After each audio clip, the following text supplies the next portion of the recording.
நம்முடைய ஆண்டவரும் உலக இரட்சகருமாய் இருக்கிற இயேசு கிறிஸ்துவின் வாக்கு மாறாத நாமத்தால் உங்கள் அனைவரையும் நான் வாழ்த்தி வரவேற்கிறேன். கர்த்ததாமே உங்கள் அனைவரையும் ஆசீர்வதிப்பாராக. இந்த மாத வாக்குத்தத்தமாய் தேவன் நமக்கு தந்திருக்கிற வாக்குத்தத்த பகுதி 2 ராஜாக்கள் 19ஆம் அதிகாரம் 30வது வசனம். 2 ராஜாக்கள் 19:30. யூதா வம்சத்தாரில் தப்பி மீந்திருக்கிறவர்கள் மறுபடியும் கீழே வேர்பற்றி மேலே கனி கொடுப்பார்கள்.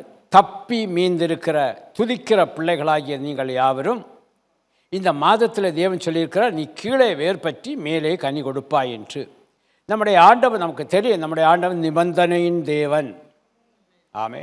தேவன் தருகிற கனி, தேவன் கொடுக்கிற கனி அது இனிப்பான கனியாக இருக்குது. நீ கீழே வேர் மட்டும் பற்றினா போதும், மேலே உள்ள காரியங்களை நான் பார்த்துக்கிறவேன். ஹல்லேலூயா.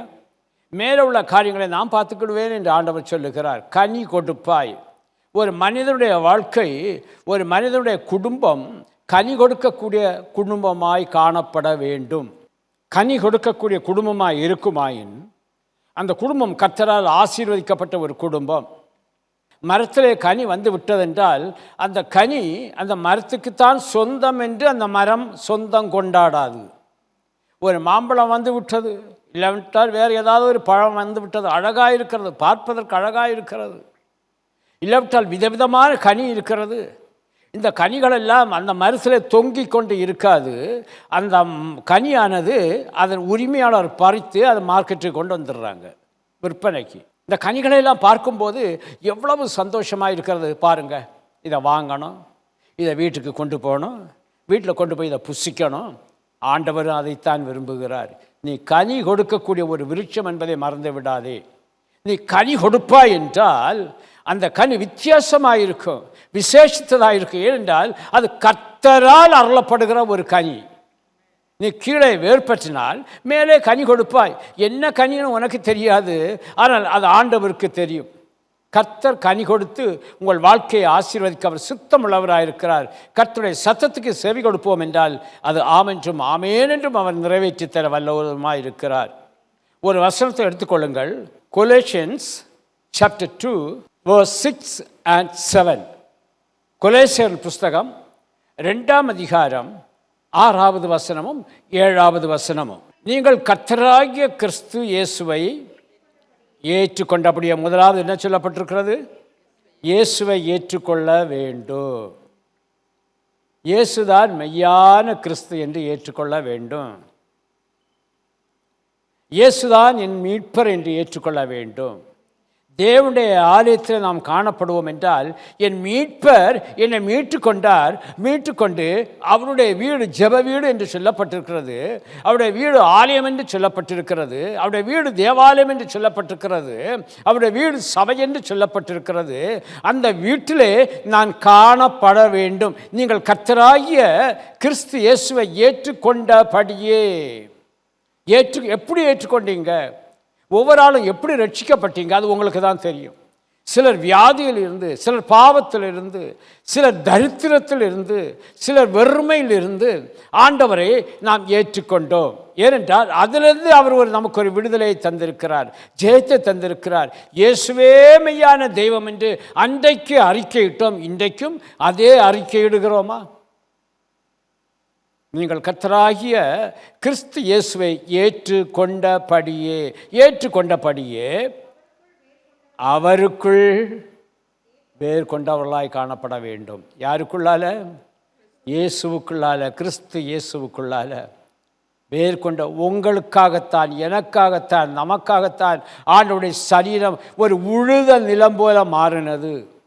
உழுத நிலம். அந்த நிலத்தின் மேலே நீ நடப்பட்டால், நீ காணப்பட்டால் அந்த நிலத்துக்குள்ளே உன் வேர் ஆங்காங்கே பரவி அதிக கனிகளை கொடுக்கும். சில காரியங்களை நாம் இன்றை தியானிக்க போகிறோம். அவருக்குள் வேர் கொண்டவர்களாக ஒரு காரியத்தை சொல்ல விரும்புகிறேன். இயேசுக்குள் வேர் கொண்டவர்களை ஒருவனாலும் ஒரு காலம் அசைக்க முடியாது. ஆமென். சிலர் சொல்லலாம், அசைச்சிடலாம், பண்ணலாம், அழ வைப்பாங்க. இல்லைன்னு சொல்லல. அவமானப்படுத்துவாங்க, இல்லைன்னு சொல்லல. ஆனால் அந்த ஆண்டவருடைய சரீரத்தில் வேர் கொண்டவர்களாக இருப்பார்கள் என்றால் உங்களை பிடுங்கி எடுத்து வெளியே போட ஒருவனாலும் முடியாது. உன்னை தொடுகிறவன் என் கண் மணியை தொடுகிறான். விசுவாசிங்க. ஐயோ ஆண்டவரை, ஏன் இந்த சோதனை, ஏன் இந்த பாடு, ஏன் இந்த கஷ்டம், ஏன் இந்த நிந்தனை கேட்பதற்கு நாம் தகுதி இல்லை. ஆனால் கர்த்தர் நம்மை கைவிடவில்லையே, அந்த ஒரு வார்த்தை போதும். என் ஆண்டவர் என்னை கைவிடவில்லை. இந்த பாடு, உபத்திரம், வேதனை, கண்ணீர், அழுகை, தரித்திரம், சோதனை, அவமான, நிந்தை எல்லாம் வரத்தான் செய்யும். ஆனால் கர்த்தர் உன்னை கைவிட மாட்டார். ஏனென்றால் நீ அவருக்குள் வேர் கொண்டிருக்கிறாய். அவருக்குள் வேர் கொண்டிருக்கிறாய். அது மட்டும் சொல்லல ஆண்டவர். அவருக்குள் வேர் கொண்ட நம்மை அவர் மேல் கட்டப்பட்டவர்களாய் கர்த்தர் காட்சி அளிக்கிறார். நீ எனக்கு சொந்தம். கன்மலையின் மேல் நீ கட்டப்பட்ட ஒரு வீடாய் இருக்க வேண்டும் என்று கர்த்தர் விரும்புகிறார். கன்மலையின் மேல் கட்டப்பட்ட ஒரு வீடாக இருக்கும்போது அந்த வீடு பெருமழை வரட்டும். நான் கொஞ்சம் முன்னாடி சொன்ன பாருங்கள், அந்த உலகத்தில் நமக்கு பிரியமில்லாத எத்தனையோ காரியங்கள் நம்ம மேல் மோதும், ஆனால் நம்மை அசைக்க முடியாது. அவர் மேல் கட்டப்பட்டவர்கள் அப்படியே காணப்படுவார்கள். நமக்கு தெரியும், கற்பாறையின் மேல் கட்டின வீடும் மணல் மேல் கட்டின வீடுக்கும் நிலைமை நமக்கு தெரியும். மணமேல் கட்டப்பட்ட வீட்டின் மீது அலைகள் மோதியது, அது அழிந்து போயிற்று. ஆனால் கன்மலையின் மேல், கற்பாறையின் மேல் கட்டப்பட்ட வீடோ நிலைத்து நின்றது. ஆமேன். ஏனென்றால் கர்த்தராகிய கிறிஸ்து இயேசுவை ஏற்றுக்கொண்டபடியால் கர்த்தர் நம்மோடு இருக்கிறார். ஏற்றுக்கொண்டபடியே கர்த்தர் நம்மோடு இருக்கிறார். இனி அவர் பார்த்து கொள்வார். அவருக்குள் வேர் கொண்டவர்களாய் நாம் காணப்பட வேண்டும். அவர் மேல் கட்டப்பட்டவர்களாய் காணப்பட வேண்டும். மூன்றாவது ஒன்று வருகிறது, முக்கியமான ஒன்று. இயேசுவுக்குள். இந்த பாதையில் நீ போகணும், அந்த பாதையில் தான் போகணும். இந்த பாதையில் நீ நடந்து போன்னு சொன்னால் நடந்து தான் போகணும். நடக்க வைப்பார், ஓட வைப்பார், பல காரியம். அந்த நடந்து நமக்கு தெரியும். பைபிளில் இருக்கிற பரிசுத்தவான்களுடைய சரித்திரங்களெல்லாம் நமக்கு தெரியும். இங்கே போன்னு சொன்னார், அவன் அங்கே போனான். கடைசியில் எதுக்குள்ளே இருந்தான்? மீன் வயிற்றுக்கு போயிட்டான். மீனின் வயிற்றுக்கு போவா சொன்னார். நினிவே நகரத்துக்கு போக சொன்னார். அங்கே இருக்கிற ஜனங்களை ரட்சிக்க வேண்டும் என்று ஆண்டவர் விரும்பினார். இவன் அங்கே போன்னு சொன்ன, இன்னைக்கு அப்படி தான் இருக்குது. அங்கே போன்னு சொன்னால் இங்கே தான் போவான். இங்கே போயிட்டு கொண்டு போய் இடிச்சிட்டு நின்று, தலையை கொண்டு போய் அடிச்சிட்டு நின்று வேற ஒரு புகலிடம் இல்லாமல் காணப்படுகிறார்கள். வேதம் சொல்லுகிறது, அவருக்குள் நீ நடந்து கொள்ள வேண்டும். நான் உனக்கு போதிக்கிறேன், வழியை போதிக்கிறேன். நீ நடக்க வேண்டிய வழியை உனக்கு காண்பிப்பேன். உன்மேல் என் கண்ணை வைத்து உனக்கு ஆலோசனை சொல்லுவேன். ஒரு ஆள்கிட்ட கேட்குறோம், இந்த ஸ்ட்ரீட்டுக்கு எப்படி போகணுன்னு. அப்போ அவர் சொல்கிறாரு, போகிற வழியில் ஒரு போர்டு வச்சுருக்கோம், நீங்கள் சொல்கிற ஸ்ட்ரீட் அதில் எழுதியிருக்கோம், அந்த பாதையிலே போங்கன்னு. அந்த போர்டு அங்கே தான் இருக்கும். ஆனால் வேதம் சொல்லுகிறது, கர்த்தர் சொல்கிறார், நீ நடக்க வேண்டிய வழியை உனக்கு காண்பித்து உன்மேல் என் கண்ணை வைத்து அவரும் கூட வாரார், ஆலோசனை கொடுக்கிறார். இப்படி போப்பா, அப்படி போப்பா, இந்த பாதையில் போப்பா, ஆலோசனை கொடுக்கிறவர். நம்மேல் கண்ணை வைத்து நமக்கு ஆலோசனை கொடுக்கிறவர். போர்டு அங்கே தான் இருக்கும். போதிக்கிறவர் நம்மோடு கூட வருகிறார். வேதம் சொல்லுகிறது, அவருக்குள் நடந்து கொண்டு, அடுத்த சொல்லப்பட்டிருக்கிறது, நீங்கள் போதிக்கப்பட்டபடியே சபையில் பாடுறோம், சந்தோஷம், துதிக்கிறோம், சந்தோஷம், ஜெபிக்கிறோம், சந்தோஷம். ஆனால் அந்த போதிக்கப்பட வேண்டிய நேரம் வருகிற வேளையில் அமர்ந்திருந்து இந்த சிந்தனைகள் எல்லாம் வேற எங்கேயோ போகுது. இன்னைக்கு சபை முடிந்த பிறகு எங்கே போகிறது, என்ன காரியம் செய்கிறது?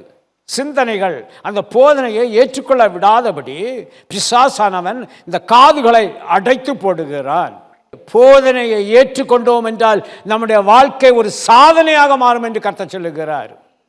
போதனையை ஏற்றுக்கொள்ள வேண்டும். ஏற்றுக்கொள்ளக்கூடிய ஒரு இருதயம் வேண்டும். செவியை திறந்து அந்த வார்த்தையை நம்முடைய இருதயத்தில் போட்டுவிட்டு அந்த வார்த்தையை அசை போடுவது போல தினமும் அந்த வார்த்தையை சிந்தித்து கொண்டிருந்தோம் என்றால் நாம் ஆசீர்வதிக்கப்பட்டவர்களாய் காணப்படுவோம். போதனையை ஏற்றுக்கொள்ளுங்கள், அது உங்களுக்கு ஆசீர்வாதமாக இருக்கும். அந்த வார்த்தையை நீ ஏற்றுக்கொண்டு அதன்படி நடந்து போதிக்கப்பட்டபடியே அடுத்து சொல்லப்பட்டிருக்கிறது, விசுவாசத்தில் உறுதிப்படு. நீ விசுவாசத்தில் உறுதிப்பட்டுரு, விசுவாசத்தில் உறுதிப்பட்டுரு, ஸ்ட்ராங்காக இரு. நீ அவருக்குள் வேறு கொண்டிருக்கிற, நீ விசுவாசத்தில் உறுதிப்படு. நான் என்னுடைய வேறானது இயேசுவுக்குள் இருக்கிறபடினால எந்த காற்றடித்தாலும், எந்த புயல் அடித்தாலும், எந்த மழை வந்தாலும் நான் விசுவாசத்தில் இருக்கிறபடினால் நான் உறுதியாய் நிற்கிறேன். நான் யாருக்குள் நிற்கிறேன்? என் இயேசுவுக்குள் வேறு கொண்டவர்களாய் நிற்கிறேன். இயேசுவுக்குள் கட்டப்பட்டவர்களாக இருக்கிறேன். இயேசுவுக்குள் நான் நடந்து கொண்டிருக்கிறேன். இயேசுவால் போதிக்கப்பட்டபடியால் நான் காணப்படுகிறேன். விசுவாசத்தில் உறுதிப்படு.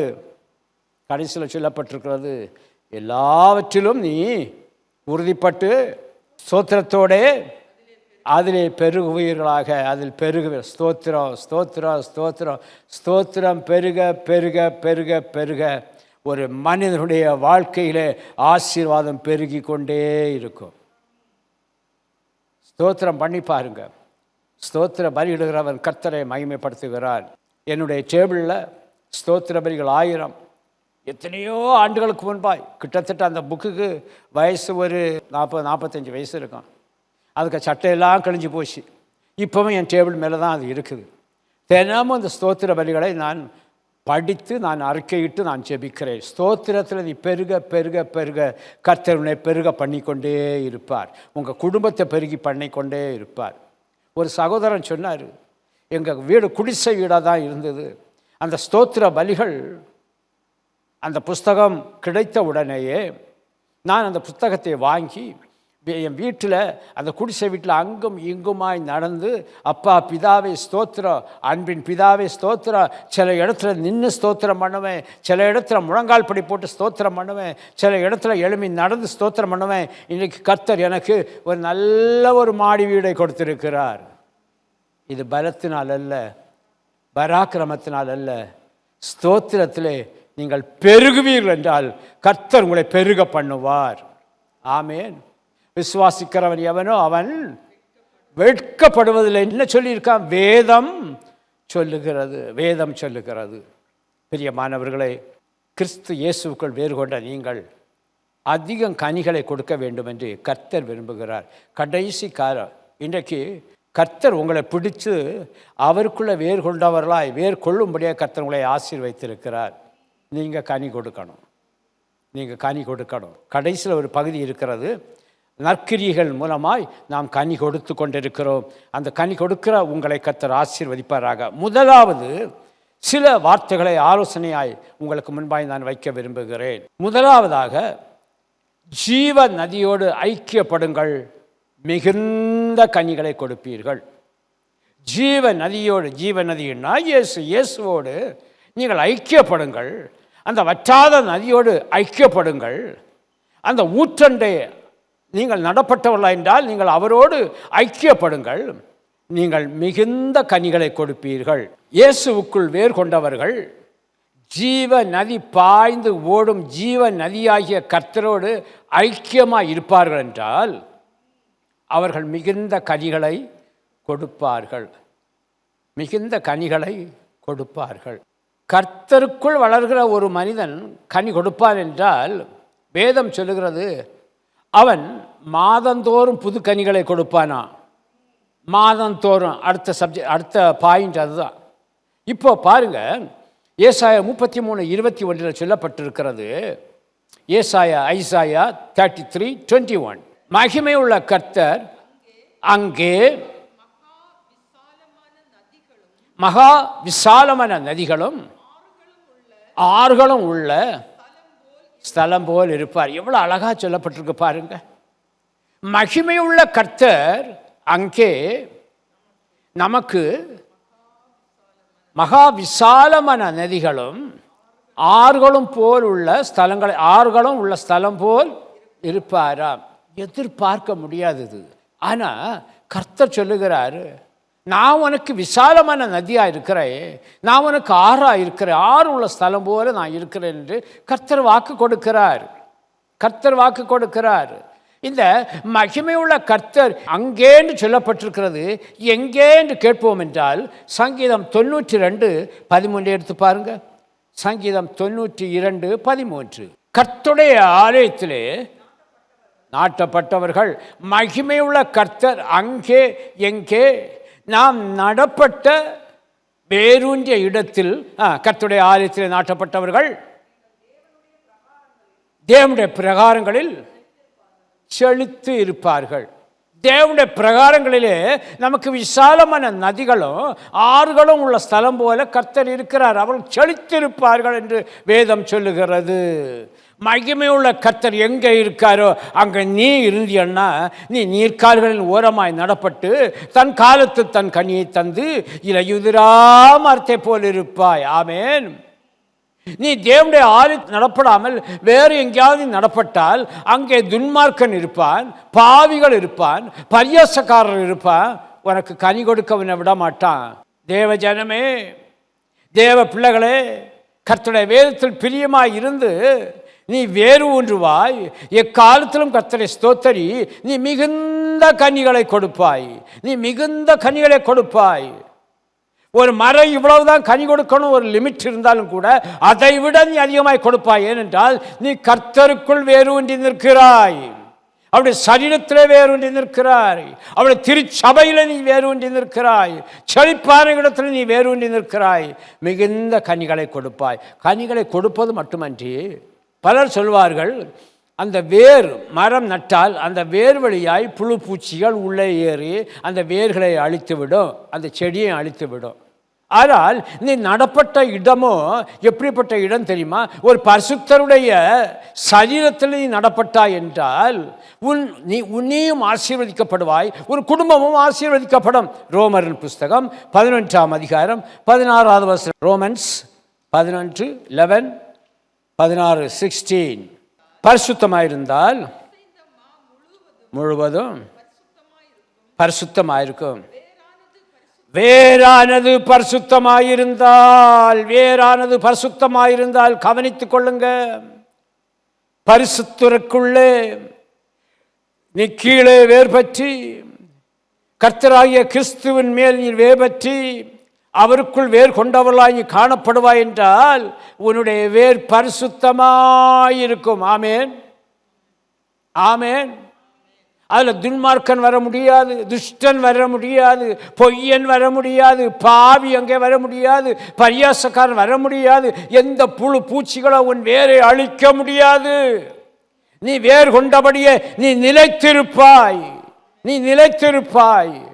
வேதம் சொல்லுகிறது, வேறானது பரிசுத்தமாயிருந்தால்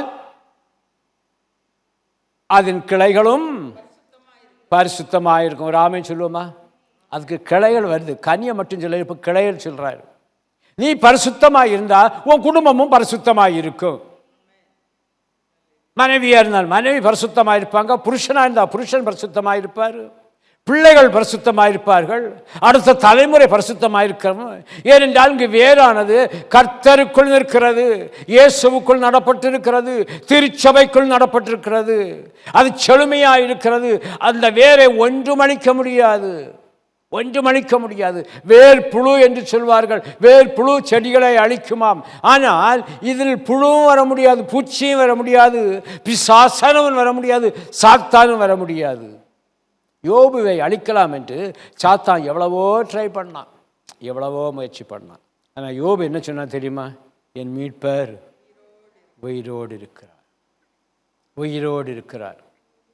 அந்த யோபுவின் புஸ்தகத்துக்கு உயிர் கொடுத்த ஒரு வார்த்தை இதுதான். யோபு சொல்றான், என் மீட்பர் உயிரோடு இருக்கிறார். அந்த பிசாசானவன் அந்த சாத்தானை வெட்கப்படுத்த முடியாது. கர்த்தர் அவனை இரட்டத்தனையாய் ஆசீர்வதித்தார் என்று வேதம் சொல்லுகிறது. ஹல்லேலூயா, ஹல்லேலூயா. வேறானது பரிசுத்தமாயிருந்தால் அதன் கிளைகளும் பரிசுத்தமாயிருக்கும். நீ பரிசுத்தமாக இருந்தியன்னா நீயும் உன் சந்ததியின் சந்ததியும் இல்லாவிட்டால் உன் தலைமுறைகளும் பரிசுத்தமாக இருக்கும். ஆமேன், ஆமேன். மட்டும் இல்லை, ஒரு ஆசீர்வாதமான வசனத்தை தந்திருக்கார் ஆண்டவர். கர்த்தராகிய கிறிஸ்துவை ஏற்றுக்கொண்டபடியே அவருக்குள் வேறு கொண்டவர்களாகவும் அவர் மேல் கட்டப்பட்டவர்களாகவும் அவருக்குள் நடந்து கொண்டு நீங்கள் போதித்தபடியே விசுவாசத்தில் உறுதிப்பட்டு ஸ்தோத்திரத்தோடு அதிலே பெருகுவீர்கள் என்றால் சங்கீதம் 92:15 உங்களுக்கு ஆசீர்வாதமான ஒரு வார்த்தை. அந்த வார்த்தையை வைத்து நான் உங்களை ஆசீர்வதிக்க விரும்புகிறேன். சங்கீதம் 92:15.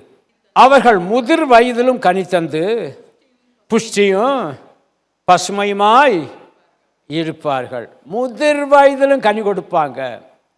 இந்த மரமும் நாட்டப்பட்ட இந்த மரமும் முதிர் வயதிலும் தன்னால் நடக்க முடியாத வயது வந்தாலும் கூட, தன்னால் எழும்பி ஒரு வேலை செய்ய முடியாத வயது வந்தாலும் கூட கனி தந்து புஷ்டியும் பசுமையுமாயிருப்பார்கள். பசுமையுமாயிருப்பார்கள். எவ்வளோ ஒரு மேலான ஆசீர்வாதத்தை தேவன் தருகிறார். நீ கிறிஸ்துவின் சரீரத்தில் நாட்டப்பட்டிருந்தாய் என்றால் நீ கீழே வேரூன்றி மேலே கனி கொடுப்பாய். உன் ஜீவிய காலம் முழுவதும் நீ ஆசீர்வாதமாயிருப்பாய். ஆசீர்வாதமாக இருக்க உங்களை நான் வாழ்த்துகிறேன், ஆசீர்வதிக்கிறேன். 2வது, மாதந்தோறும் புது கனிகளை கொடுப்பீர்கள். எங்கேயாவது எந்த மரமாவது மாதந்தோறும் புது கனிகளை கொடுக்குதா? நினைத்து பாருங்க. மாதந்தோறும் புது கனிகளை கொடுப்பீர்கள். எப்பவும் அந்த மரத்தில் கனி இருக்கும். அந்த கனி எப்படிப்பட்ட கனியாக இருக்கும்? புது கனியாக இருக்கும். ஒரு மரத்தை வைத்து விட்டோம் என்றால் இந்த மாதம் மாம்பழம், அடுத்த மாதம் பலாப்பழம், அடுத்த மாதம் மாதுளம் பழம் கொடுக்காது, கொடுக்கவே கொடுக்காது. ஆனால் தேவனுக்குள் நாட்டப்பட்ட நீங்கள் மாதந்தோறும் புது கனிகளை கொடுப்பீங்களாம். எவ்வளவு ஆசீர்வாதமான வார்த்தை பாருங்க. தேவனோடு ஐக்கியம் வைத்திருப்பவர்கள் மிகுந்த கனிகளை கொடுப்பதோடு, அளவுக்கு மீறி கனிகளை கொடுப்பதோடு மட்டுமன்றி மாதந்தோறும் கனிகளை கொடுப்பீர்கள் என்று வேதம் சொல்லுகிறது. ஒரு அருமையான ஒரு வசனம். இந்த வசனத்தை அண்டர்லைன் பண்ணி வைத்துக் கொள்ளுங்க. இது உங்களுக்கு மிகவும் பிரயோஜனமாயிருக்கும். எசேக்கியேல் புஸ்தகம், எசேக்கியேல் 47:12. 47:12 எப்பொழுதுமே ஆண்டுடைய ஆசீர்வாதம் இரட்டிப்பான ஆசீர்வாதமாய்த்தான் இருக்கும். நதி ஓரமாய் அதன் இக்கரையிலும், எசேக்கியேல் 47:12, நதி ஓரமாய் அதன் இக்கரையிலும் அக்கரையிலும் புசிப்பிக்கான சகலவித விருட்சங்களும் வளரும், அவைகளின் இலைகள் உதிர்வதில்லை. ஆட்டம் சீசன் வந்தாலும் சரி, எந்த சீசன் வந்தாலும் சரி, இலையுதிர் காலம் வந்தாலும் சரி, அவைகளின் இலைகள் உதிராது உதிராது அது அப்படியே இருக்கும். மட்டுமல்ல, எந்த சீசனாக இருந்தாலும் அவைகளின் கனிகள் கெடுவதும் இல்லை, கெட்டுப்போகாது. கனி கனியே, அது கர்த்தர் கொடுத்த கனி கனியே. அந்த கனி ஒரு நாளும் கெடாது. மட்டுமல்ல, அவைகளுக்கு பாயும் தண்ணீர் பரிசுத்த ஸ்தலத்திலிருந்து பாய்கிறபடினால் நல்லா கவனித்துக் கொள்ளுங்க. பரிசுத்த ஆலயத்தில் இருந்து தேவனுடைய நாமத்தை மகிமைப்படுத்துகிற தேவ பிள்ளைகளே, உங்கள் மீது பரிசுத்த ஸ்தலத்திலிருந்து தண்ணீர் பாய்கிறது. உங்கள் மீது, உங்களுக்குள்ளே பரிசுத்த, அவைகளுக்கு பாயும் தண்ணீர் பரிசுத்த ஸ்தலத்திலிருந்து பாய்கிறதா? தேவனுடைய ஆலயத்திலே நாட்டப்பட்ட பிள்ளைகள், அவர்களுக்கு அவர்கள் இலைகள் உதிராது, அவர்களுடைய கனிகள் கெட்டுப்போகாது. காரணம், அங்கு அவர்களுக்கு ஊற்றப்படுகிற தண்ணீர் பரிசுத்த ஸ்தலத்திலிருந்து பாய்கிற ஒரு தண்ணீர், ஒரு ஜீவ நதி, ஒரு வற்றாத நதி, ஒரு நீரோடை அவர்களுக்கு பாய்கிறபடியினால் மாதந்தோறும் புது கனிகளை அந்த விருட்சமானது கொடுத்து கொண்டே இருக்கும். அவைகளின் கனிகள் புசிப்புக்கும், அவைகளின் இலைகள் அவிழ்தத்துக்கும் ஆனவைகள். மாதந்தோறும் புது கனிகளை கொடுக்கும். மாதந்தோறும் புது கனிகளை கொடுக்கிற அந்த மரத்தின் கனிகள் எப்படி இருக்கும்? புசிப்புக்கு இனிமையாயிருக்கும். அவைகளின் கனிகள் புசிப்புக்கு இனிமையாயிருக்கும், நல்ல டேஸ்டாக இருக்கும், புசிக்கக்கூடியதாக இருக்கும். யார் வேணாலும் புசிக்கலாம். சகோதரனே, சகோதரியே, உன் வேர் கீழே இருந்தால், கிறிஸ்துவுக்குள் இருந்தால், நீ கொடுக்கக்கூடிய கனி அது புசிப்பாயிருக்கும். உன் வாயிலிருந்து புறப்பட்டு வருகிற கனி அது ஆசீர்வாதமாயிருக்கும். நீ கனி கொடுக்கக்கூடிய ஒரு விருட்சம் என்றால், அநேகர் உன்னை தேடி வரக்கூடிய ஒரு கனியாய் கர்த்தர் உன்னை மாற்றுவார். ஆமென். அடுத்து சொல்லப்பட்டிருக்கிறது, அவைகளின் இலைகள் அவிழ்தத்துக்குமானவைகள். அவிழ்தத்துக்குமானவைகள். அவிழ்தம் என்றால் என்ன சொன்னால், மருந்து, அது ஹீல் பண்ணக்கூடிய இலைகள். இலைகள், இந்த இலைகள் அசைகிற வேளையிலெல்லாம் ஒரு சத்தம் வரும், ஒரு சத்தம் வரும். அந்த சத்தம் ஹீல் பண்ணும், சரீரத்தை சுகப்படுத்தும். நீ ஒரு புது கனியாக இருக்கிறபடியினால, மாதந்தோறும் கனி கொடுக்கிறபடியினால, உன்னை தேடி வருகிற ஜனங்களுக்கு உன் வாயின் வார்த்தையின் மூலமாய் உன் சத்தத்தை நீ தொனிக்க பண்ணினாய் என்றால், கர்த்தருடைய நாமத்தை மகிமைப்படுத்தும்படி நீ அவர்களுக்கு ஜெபிக்கிற வேளையில் அது அவர்களை சுகப்படுத்தும். எங்கே இருக்கிற இப்போ நீ நடப்பட்ட இடம் எது? ஆண்டவருடைய சரீரத்துக்குள்ளே நீ வேரூன்றி நீ நிற்பாய் என்றால் புது கனியை கொடுப்பாய். ஆண்டவர் பார்க்கிறாரு, மாதந்தோறும் கனி கொடுத்து மற்றவர்களுக்கு ஒரு மகிழ்ச்சியாக இருக்கிற மரம் இன்னும் ஒரு காரியத்தை செய்யட்டுமே, அந்த இலைகளை அசைய பண்ணும், அவர்களை அசைய பண்ணும் ஆண்டவர் விரும்புகிறார். அசைய பண்ணுகிற வேளையில் அது எல்லாருக்கும் சுகம் கொடுக்கக்கூடிய ஒரு நல்ல ஒரு விருட்சமாய் கர்த்தர் உங்களை மாற்றுவார். ஆமென். ஒரு பிரசங்கியார் எனக்கு தெரியும், கர்த்தர் அவருக்கு ஜெப ஆவியையும் சுகமளிக்கும் வரத்தையும் அதிகமாய் கொடுத்திருந்தார். நன்றாய் பேசுவார், அவருடைய வார்த்தையை கேட்டுக்கொண்டே இருக்கணும் போல இருக்கணும். ஜனங்கள் அவரை தேடி வருவார்கள். ஆனால் அவருடைய உபதேசம் மிகவும் மிகவும் கண்டிப்பான உபதேசமாகத்தான் இருக்கும். சொல்லிவிட்டு ஜெபிப்பார், ஒரே ஒரு வார்த்தை சொல்லி ஜெபிப்பார், ஆண்டவரே, பரிகாரியாகிய கர்த்தர் நீர் என்று நான் அறிந்திருக்கிறேன். ஆண்டவரே, உம்மை தேடி வந்த பிள்ளைகளை நீ சுகப்படுத்தினீர் என்று நான் அறிந்திருக்கிறேன். அதை நான் விசுவாசிக்கிறேன். இந்த மகனை குணப்படுத்தும், இந்த ஸ்திரீயை குணப்படுத்தும், இந்த சகோதரனை குணப்படுத்தும். இவ்வளோதான் அவன் ஜெபம். நீர் குணப்படுத்தி விட்டீர் என்று நான் நம்புகிறேன். இயேசுவின் நாமத்தில் பிதாவே, ஆமென். மறுநாள் செய்தி வரும், கர்த்தர் நல்ல சுகத்தை தந்திருக்கிறார்.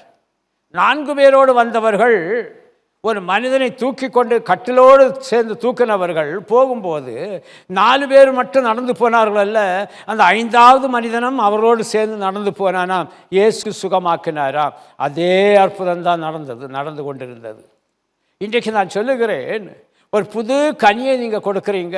புது கனியை கொடுப்பதன் நிமித்தமாய், ஆசீர்வதிக்கப்பட்ட ஒரு கனியை கொடுப்பதன் நிமித்தமாய் கர்த்தர் அதோடு உங்களை விடவில்லை. நீ ஜெபி, மற்றவர்களுக்காய் ஜெபி. அந்த ஜெபச்சத்தம் இலைகள் அசைகிற வேளையிலேயே அங்கே ஹீலிங் நடக்கிறது என்றால், அதை விட சத்தமுடைய சத்தம் வல்லமை உள்ளது. நீ ஆண்டவரை நோக்கி கூப்பிடுகிறாய், கர்த்தர் அங்கே அற்புதத்தையும் அதிசயத்தையும் கட்டளையிட அவர் வல்லவராய் இருக்கிறார். ஒரு ஆமென் சொல்லுவோமா? என்னால் கூடுமா ஆண்டவர்? உன்னால் தான் கூடும். உனக்காகத்தான் இந்த வார்த்தை ஆண்டவர் கொடுக்கிறார். மாதந்தோறும் கீழே வேர் பற்றி மேலே கனி கொடுக்கும் கர்த்தரின் ஜனமே, நீ இயேசுவோடு ஐக்கியப்பட்டு இருந்தாய் என்றால் மாதந்தோறும் அவருக்கு நீ கனி கொடுப்பாய். உன் ஜெபச்சத்தம் விடுதலையை கொட்டும், ஜெபச்சத்தம் மருந்தாக மாறும், ஜெபச்சத்தம் சுகம் அளிக்கும், ஜெபச்சத்தம் காயங்களை கட்டும். கர்த்தர் ஆசீர்வதிப்பார். கொலோசேயன் புஸ்தகம் 1ஆம் அதிகாரம் 10வது வசனம், சகலவித நற்கிரியைகளுமாகிய கனிகளை தந்து கனிகளை கொடுக்க வேண்டுமாம்.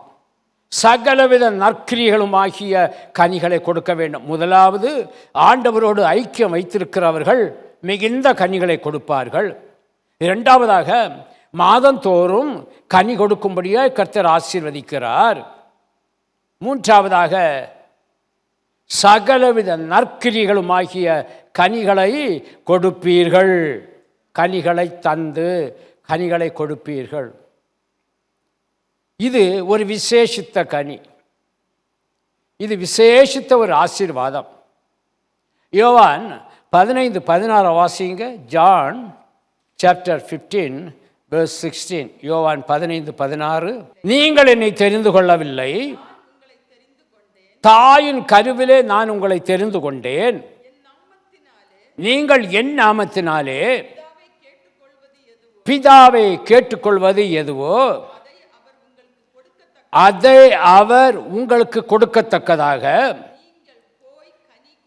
நீங்கள் போய் கனி கொடுங்க. கனி கொடுக்கும்படியாய் உங்கள் கனி நிலைத்திருக்கும்படியும் நான் உங்களை ஏற்படுத்தினேன். ஆண்டவருடைய ஒரு ஆசையை பாருங்க, ஒரு விருப்பத்தை பாருங்க, ஒரு வாஞ்சையை பாருங்க. நீங்க என்ன தெரிஞ்சுக்கல, நான் உங்களை தெரிந்து கொண்டேன். எதுக்கு தெரிந்து கொண்டேன் தெரியுமா? என் நாமத்தினாலே பிதாவை கேட்டுக்கொள்வது எதுவோ அதை அவர் உங்களுக்கு கொடுக்கத்தக்கதாக. முதல்ல நீங்க கேட்டுக்கொள்வதை அவர் உங்களுக்கு கொடுக்கணும்னா நீங்க போய் கனி கொடுக்க வேண்டும். ஆமென். நீங்கள் போய் கனி கொடுக்கும்படி உங்கள் கனி ஒரு நாளுக்கு இல்லை, 2 நாளுக்கு இல்லை, நீங்கள் கொடுக்கிற கனி நிலைத்திருக்கும்படி இந்த சபையிலே நான் உங்களை ஏற்படுத்தினேன். கேட்கிற உங்களை கர்த்தர் ஏற்படுத்தி இருக்கிறாராம். ஐயா, நான் கனி கொடுக்கும்படி என்கிட்ட ஒரு கனி இல்லை ஆண்டவரே சொல்ல முடியாது. அவர் நம்மை பார்க்கிறார், அவர் நம்மை உற்று கவனிக்கிறார். கனி கொடுக்கும்படி அவர் சொல்லுகிறார். போதிக்கப்பட்டபடியே அவரை ஏற்றுக்கொண்டவர்கள் கர்த்தருடைய போதனையை ஏற்றுக்கொண்டபடியே செய்வார்கள் என்றால் கர்த்தர் ஆசீர்வாதம். நான் உன்னை எதுக்காக வச்சிருக்கேன் தெரியுமா? நீ கனி கொடுக்கணும், நீ கனி கொடுக்கணும். பிள்ளைகளை பார்த்து சொல்கிறோம், உனக்காக நீ எது செய்யணுமோ அதை கர்த்தர்கிட்ட கேட்டு செய். இங்கு வேதம் சொல்லுகிறது, உங்கள் கனிகள் நிலைத்திருக்கும் படிக்கும் நான் உங்களை ஏற்படுத்த. என்ன கனி?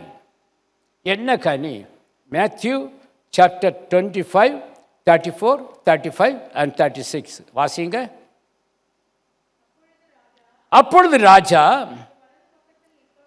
தமது வலது பக்கத்தில் நிற்பவர்களை பார்த்து, வாருங்கள் என் பிதாவினால் ஆசீர்வதிக்கப்பட்டவர்களே, உலகம் உண்டானது முதல் உங்களுக்காக ஆயத்தம் பண்ணப்பட்டிருக்கிற ராஜ்யத்தை சுதந்தரித்து கொள்ளுங்கள்.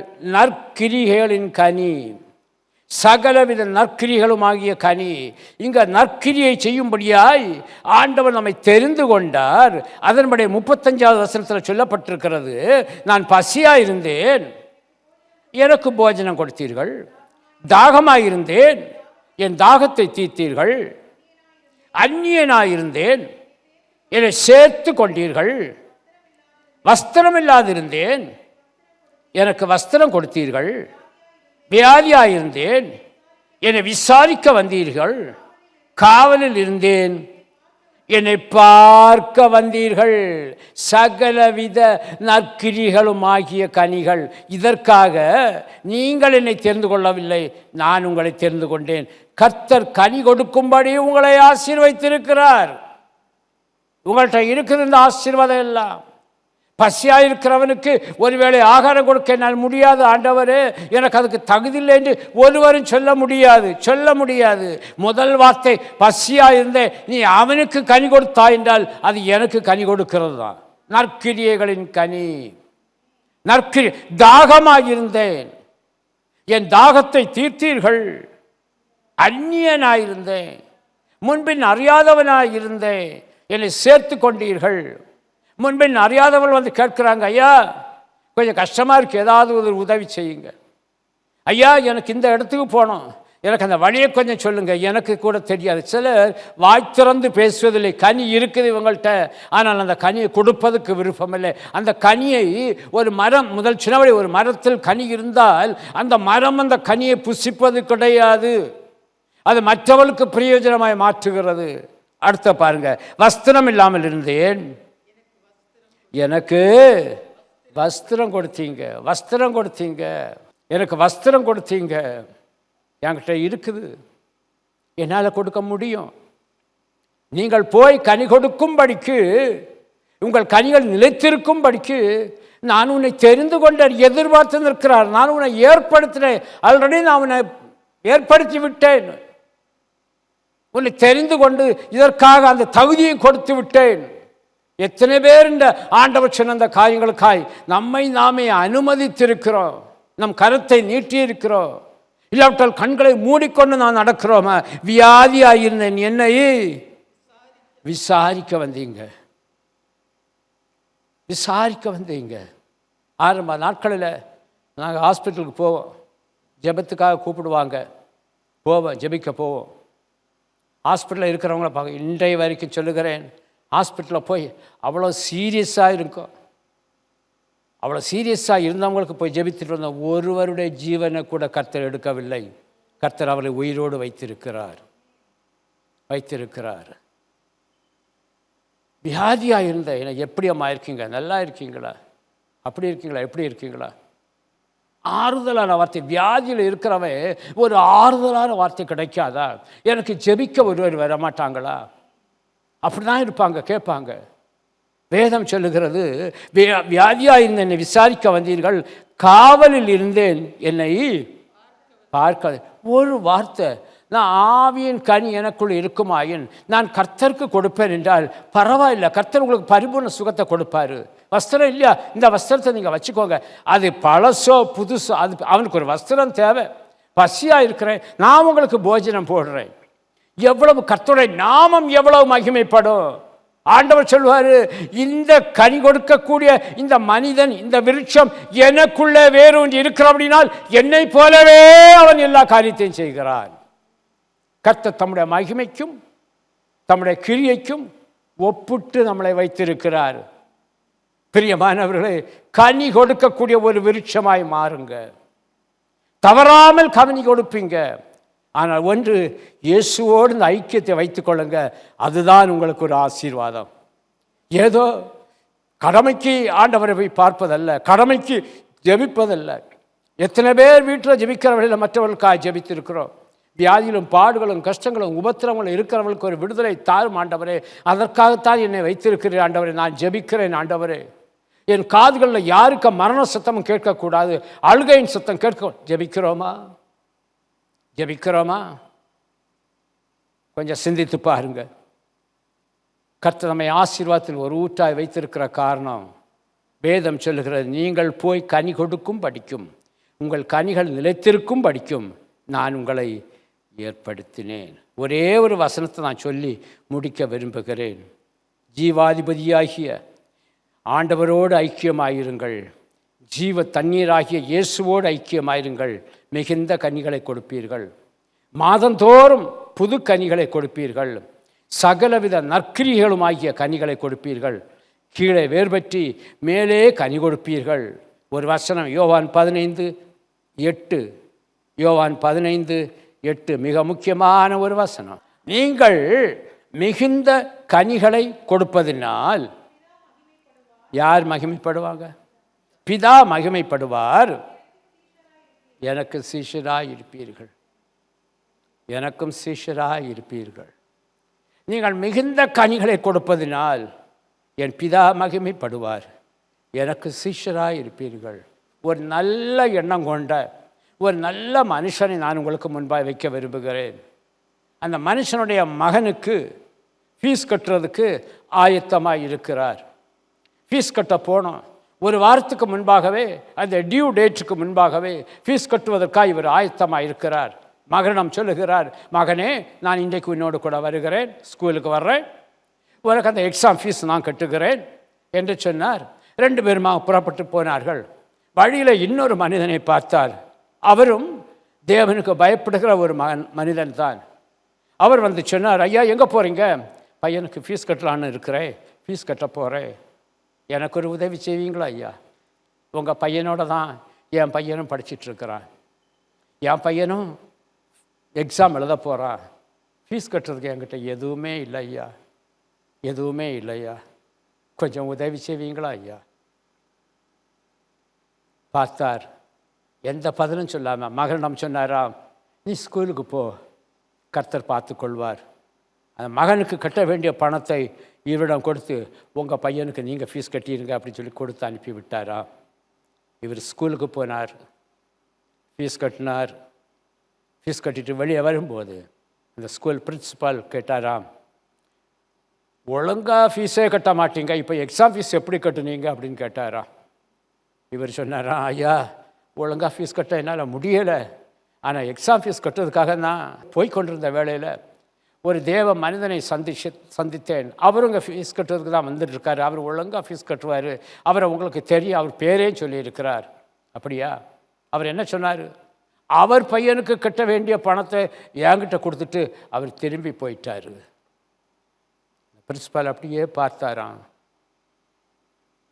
உடனடியாக அங்கே போய் ஃபோன் பண்ணி அந்த ஃபீஸ் கட்ட போன அந்த மனிதன் திரும்பி வந்ததை அறிந்து அவருக்கு ஃபோன் பண்ணி கூப்பிட்டுருக்காரு, தயவு செய்து நீங்கள் வர முடியுமா என்று. இவர் பயந்தடிச்சிட்டு இவர் அங்கே போயிருக்காரு. என்ன சொல்கிறாங்களோ ஏதோன்னு. அவர் சொன்னாரா, நான் இன்றைக்கி காலையில் ஒரு நல்ல செய்தியை கேட்டேன். உங்கள் பையனுக்கு ஃபீஸ் கட்டணும்னு சொல்லியிருக்கீங்க, ஆனால் அந்த பணத்தை இன்னொரு ஆளுக்கு கொடுத்து அவருடைய மகன் ஃபீஸ் கட்டும்படியாக நீங்கள் உதவி பண்ணியிருக்கீங்க. கவலைப்படாதுங்க, உங்கள் பையனுக்குரிய ஃபீஸை நான் கட்டுக்கிறேன். ஆமேன்.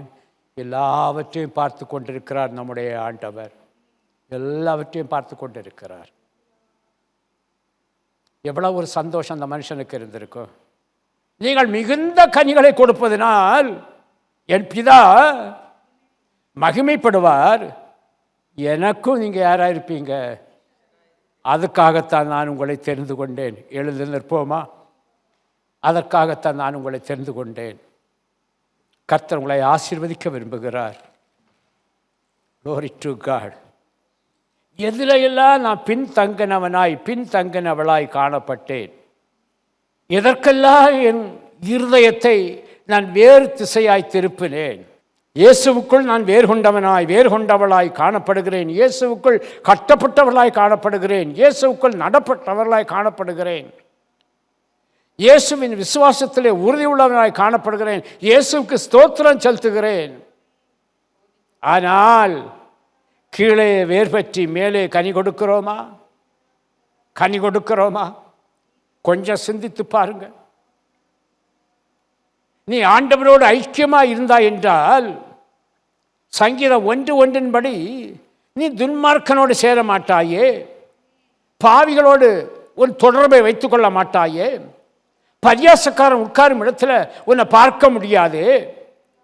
நீ ஆண்டவருக்குள் வேறு கொண்டவனாய் அந்த ஜீவ தண்ணீர் பாய்ந்து அந்த ஜீவ நதியாகிய இயேசுவோடு நீ ஐக்கியப்பட்டவனாய் காணப்பட்டாய் என்றால் நீ மிகுந்த கனியை கொடுப்பாயே. இன்றைக்கு ஏன் இந்த நிலைமை? முதிர் வயது வருகிற வேளையில் அவர்கள் கனிதந்து புஷ்டியும் செழுமையுமாயிருப்பார்கள், பசுமையுமாயிருப்பார்களாம். இந்த முதிர் வயதில் என்ன சூழ்நிலையில் காணப்படுகிறீங்க? எப்படிப்பட்ட சூழ்நிலையில் காணப்படுகிறீங்க? கொஞ்சம் சிந்தித்து பாருங்க. கனி கொடுங்கள். நீ நாட்டப்பட்ட இடம் கர்த்தருக்குள் இருந்தால் உன் வேரானது பரிசுத்தமாயிருக்கும். பரிசுத்த இயேசுக்குள்ளே உன் வேர் காணப்பட்டால் உன் கிளைகள் பரிசுத்தமாயிருக்கும்.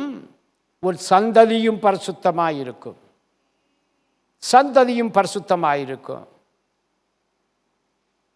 ஐயா, கர்த்தர் என்னை ஆசீர்வதித்திருக்கிறார். மாதந்தோறும் நான் கனி கொடுக்கணும்.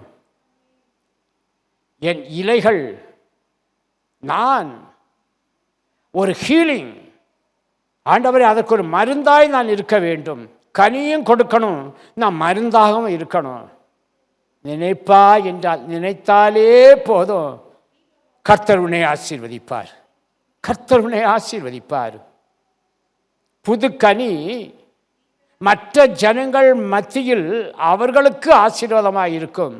உன் இலைகள், அதாவது அந்த மரத்தின் இலைகள் காற்றடிக்கும் போது சத்தத்தை உண்டாக்குவது போல உன் சத்தம், அதாவது உன் ஜெப சத்தம் பிதாவே என்று கூப்பிட்டா என்றால் அங்கே அற்புதமும் அதிசயமும் நடக்கும். அங்கே ஹீலிங் நடக்கும். எவ்வளவு மேன்மையான ஆசீர்வாதம் கர்த்தர் உனக்கு வைத்திருக்கிறார். எப்போது நீ கீழே வேர் பற்ற வேண்டும், இயேசுவுக்குள் நீ வேர் பற்ற வேண்டும். கடைசியாக நற்கிரியைகளாகிய கனியை, சகலவித நற்கிரியைகளாகிய கனியை கர்த்தருக்கென்று கொடுங்கள். ஆண்டவர் சொன்னார், நான் பசியாயிருந்தேன், எனக்கு நீ போஜனம் கொடுத்தாய். அது கர்த்தருக்கென்று கொடுக்கக்கூடிய கனி. யாருக்கு என்ன செய்கிறாயோ அது கர்த்தருக்கென்று கொடுக்கக்கூடிய ஒரு கனி. மிகுந்த கனியை நீ கொடுப்பாய் என்றால் பிதா உன்னில் மகிமைப்படுவார். நீயும் எனக்கு சீஷராய் இருப்பீர்கள். சீஷராக இருப்பீர்கள். விருட்சம் கனியை புசியாது, ஆனால் விருட்சம் மற்றவர்களுக்கு கனியை கொடுக்கும். இந்த தேசத்தில், இந்த உலகத்தில் கர்த்தர் உன்னை அப்படித்தான் வைத்திருக்கிறார். மற்றவர்களுக்கு ஒரு ஆசீர்வாதம். கர்த்தர் பேசினார் என்றாலும், கர்த்தர் பேசாவிட்டாலோ, நீ செய்ய வேண்டியது நீ செய்தா என்றால் நீ ஆசீர்வாதமாய் இருப்பாய். கர்த்தர் உன்னை ஆசீர்வதிக்கத்தான், மற்றவர்களுக்கு ஒரு ஆசீர்வாதமாக இருக்கத்தான் கர்த்தர் உன்னை உருவாக்கி இருக்கிறார், உருவாக்கி வைத்திருக்கிறார். நீ என்ன தெரிஞ்சுக்கல, நான் உன்னை தெரிந்து வைத்திருக்கிறேன். எதுக்கு? நீ கனி கொடுக்கும்படி, உன் கனி நிலைத்திருக்கும்படித்தான் நான் உன்னை உருவாக்கி இருக்கிறேன். செய்ய ஆயத்தமா? எத்தனை பேர் ஆயத்தமா இருக்கிறீங்க? சகோதர சகோதரிய, ஒருவேளை ஆகிறதுக்காய் எவ்வளோ பேர் அலைந்து கொண்டு இருக்காங்க. நீ புது கனியை கொடுக்கணும்னா ஒரு நாள் ஒரு ஆளை போஷிய, ஒரு நாள் ஒரு ஆளுக்கு வஸ்திரத்தை கூட, உன்னை தேடி வருகிறவர்களுக்கு உதவி செய்ய. இல்லை என்று சொல்லாதே, வைத்து விட்டு இல்லை என்று ஒரு நாளும் சொல்லாதே. தேவன் எதிர்பார்க்கிற காரியங்கள் உன்னால் கூடும், உன்னால் கூடும். நீ அவரை பார்த்து சொல்கிற இல்லை, ஆண்டவரே உம்மால் கூடாத காரியம் ஒன்றுமில்லை என்று இந்த கர்த்தர் உன்னை பார்த்து சொல்லுகிறார். உன்னால் எல்லாம் கூடும், நீ செய்ய வேண்டியது நீ செய், நான் செய்ய வேண்டிய காரியங்களை நான் உனக்காக செய்கிறேன், நான் செய்வேன். உன்னால் செய்ய முடியாத காரியங்கள் ஒன்று இல்லை, உன்னை அப்படி தான் ஆசீர்வதித்திருக்கிறேன். நீ செய், நான் உனக்கு செய்து மான்களைப் போல உன் கால்களை உயரமான ஸ்தலங்களில் நான் நடக்கப்படுவேன் என்று கர்த்தர் வாக்கு கொடுக்கிறார். ஹல்லேலூயா. பரலோக பிதாவே, இயேசுவின் நாமத்தால் ஜெபிக்கிறேன். நீங்கள் கீழே வேர் பற்றி மேலே கனி கொடுப்பீர்கள். இந்த காலை வேளையில், இந்த நல்ல நாளில் இந்த வார்த்தைக்காக நான் உமக்கு நன்றி செலுத்துகிறேன். ஆண்டவரே, தகப்பனே, ஒவ்வொருவரையும் கர்த்தாவே உம்மோடு ஐக்கியமாக இருக்க இணைத்துக் கொள்வீராக. ஆண்டவரே, அவர்கள் மிகுந்த கனிகளை கொடுக்க வேண்டும் அப்பா. மாதந்தோறும் புது கனிகளை கொடுக்கணும் ஆண்டவரே. சகலவித நற்கிரிகளுமாகிய கனிகளை கொடுக்க வேண்டும் என்று நீர் விரும்புகிறீர் ஆண்டவரே, நீர் விரும்புகிறீர். அப்படியே ஒவ்வொருவரையும் கர்த்தர் ஆசீர்வதிப்பீராக.